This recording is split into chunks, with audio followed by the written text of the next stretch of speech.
What's up, everyone? Back for another beer review, and today is Wednesday, which of course means it's time for another Western Europe Wednesday here on the channel.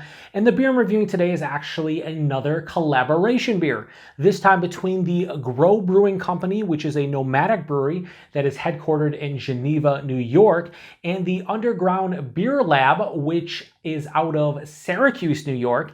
And this is their Photosynthetic.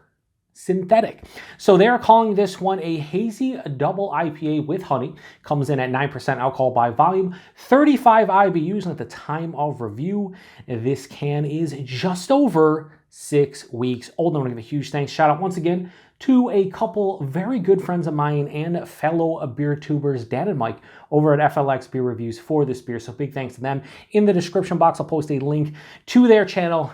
I've said it once, I'll say it again.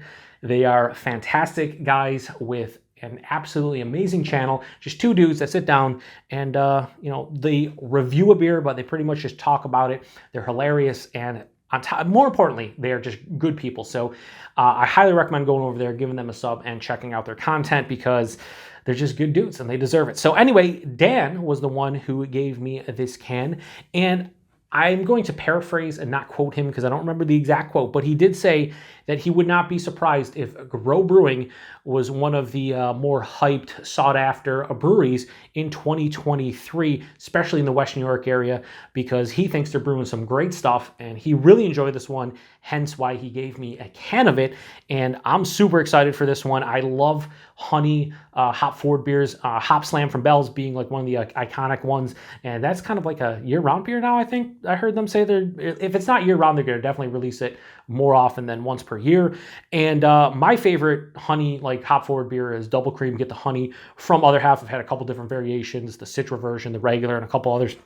Fantastic. I just think honey plays extremely well with a base IPA, certainly a honey IPA. So yeah, anyway, I have not had anything from Grow. Like I said, they're a nomadic brewery. They're headquartered in Geneva, New York, and this is a collaboration. And yeah, this is a hazy double IPA with honey. It's looking pretty fantastic. Now, hops in this one, they're using Citra and Riwaka, and then they say they give it another hop treatment that includes both of those hops in addition to Simcoe. So we'll see how that works. Citra, Simcoe, or Citra, Rakau, and Simcoe. Yeah, sign me up for that. So yeah, this has that hazy kind of, it's appropriate that I have it in another half glass because it has that kind of hazy, juicy look from another half beer.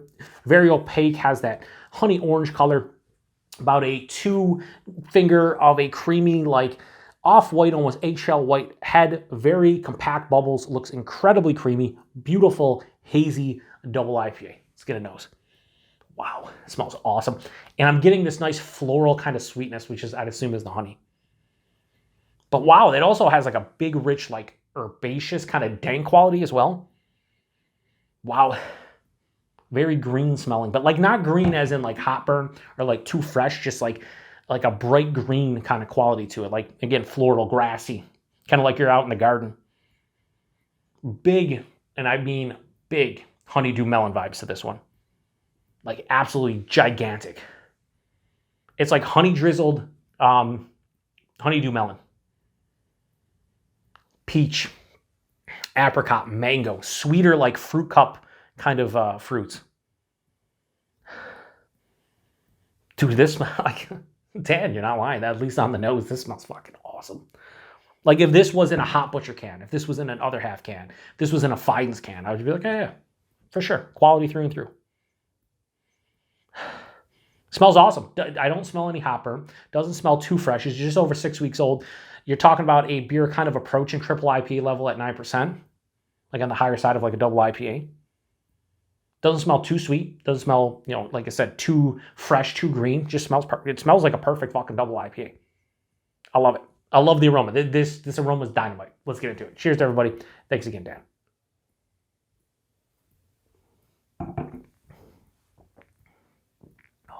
Ooh. Wow, the taste. I don't want to say it did a complete 180. This is fucking unique to my palate. Very unique. Real different, but in a good way.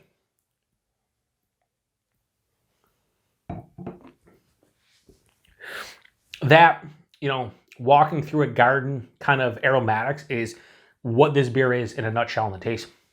First off, let's go body mouthfeel. I think this might be a touch thin at 9%. It's like medium body, maybe a little bit over. I'd like to see a little bit bigger. The mouthfeel, though, has a nice, soft, smooth creaminess. It doesn't have a ton of carbonation. This is like, mild to moderately carbonated, which I think for the style's what I look for. All right, maybe more approaching moderate, but it's smooth, it's creamy. So mouthfeel is really nice. Body a bit thin. The taste, it's kind of like the nose, but like flip. How do I explain this? Everything that I said about like in the garden, like there's a big like green, grassy, tomato stalk, floral-esque kind of just green quality to this one, right? And that's the predominant kind of, the predominant characteristics in this beer are more to that side, where the fruitiness, the honeydew melon, the stone fruits, the peach, the mango, the apricot aren't as pronounced as they were in the nose. But you don't usually see that, or at least I don't, where that green kind of, again, garden kind of feel to it is something that is dominating the palate. Like I don't get that usually. Right at the tip of the tongue, the honey is there. It's like a honey sweetness. Dives underneath the palate, omnipresent, but never like the predominant note, doesn't step in the way, just kind of provides an extra sweetness. There is a little bit of peach, apricot, mango right at the tip of the tongue as it passes through. The honeydew hits, and again, like honey drizzled honeydew, but it's not as boisterous as the nose would indicate. Like again, it's a little bit less impactful from the fruity standpoint. About maybe a third of the way through the palate, maybe like 2/5 of the way through the palate, that green kind of hits, and it's herbaceous. It's somewhat dank. It's, again, grassy. It's tomato stalky. It's a floral-esque kind of feeling, again, from like a wildflower honey. That stays with me on the palate. It finishes semi-dry, the mild to moderate bitterness. What's cool about this beer, and what I really enjoy, is that it's not too sweet. It's not too bitter. It's not too dry. It has a almost perfect balance to it. Like, it's harmonious in each of those. Like, it just works together. And it makes this beer way more drinkable because of that. Are the flavors the best I've ever had? No. But what I think this is two things: unique and drinkable. And I use the word drinkable. A lot of people, would say to themselves, I don't get too many comments about it, but like someone goes, hey, dipshit, fucking, these beers are supposed to be drinkable because they're beers, they're a liquid, I understand? But what I'm trying to say is when I say drinkable is there's a lot of beers that aren't drinkable. Like you drink them in like, halfway through the can, or maybe even, 3 or 4 ounces through the can, you're like, can't drink that. That makes it undrinkable. This beer, I'm going to drink the rest of this can and like it. And it's not going to be too much at the end of it. So that's what I mean by drinkable. Alcohol, 9%. Outside of the body, and I don't even think a body being a little thin, this drink's like at 7.5%. It doesn't drink like 9. Yeah, this is damn good, really good. Is it amazing? It's not amazing. I'm not going to sit here and bullshit you and say this is amazing, because to my palate, it is not amazing. I think Dan said he really liked this one. I think he gave it like I want to say he gave it like a 4.5 on Untappd, something like that. I don't think I'm too far off from that, but I'm not quite to that level. But I think this is an extremely unique beer. I don't think I've experienced a beer like this and how it's delivered to the palate. Poured the rest of that in, maybe a little bit of hot burn now, but not really. Like it's just, again, it's very fresh, very green from, again, a garden standpoint, being outside. It's just that kind of just aromatic / taste profile. Anyway, I'm going to rate it. I enjoy this one. It's fun. My first grow beer, but also my first underground beer lab beer. They're, again, out of Syracuse, and I've heard really good things about them over the past year. So next time I'm in Syracuse, if they have a drop, I'm going to grab their stuff. Next time I'm in Rochester, I'm going to try to grab some grow stuff, whatever they have released, because this is a good first impression. So a Grow and Underground Beer Labs Photosynthetic. I have absolutely no issue whatsoever in giving this beer a high 4.25. I'm going to go 4.35. Almost gets to the low 4.5 range. I think if the nose carried over, this is easy 4.5. Might even be higher. I think I want that kind of that honeydew, stone fruit, honey drizzled fruit cup feeling a little bit more pronounced in the taste. It might make it a little bit sweeter, therefore not as balanced, but I think I'd like that character more. So that's where I'm kind of at with this beer. Now, price point and availability. Dan left the tag on here, and it was $5.10 for that can. I'd imagine these are then $20 a 4-pack, somewhere in that range.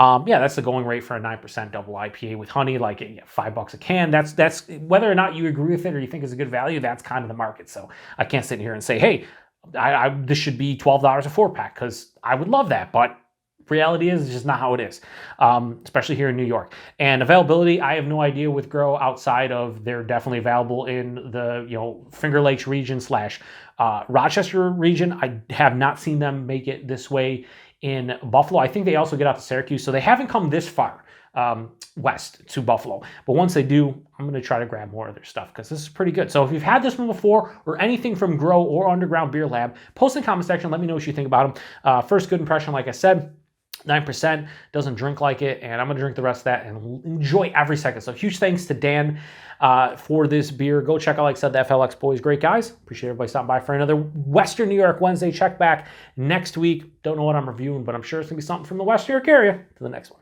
Cheers.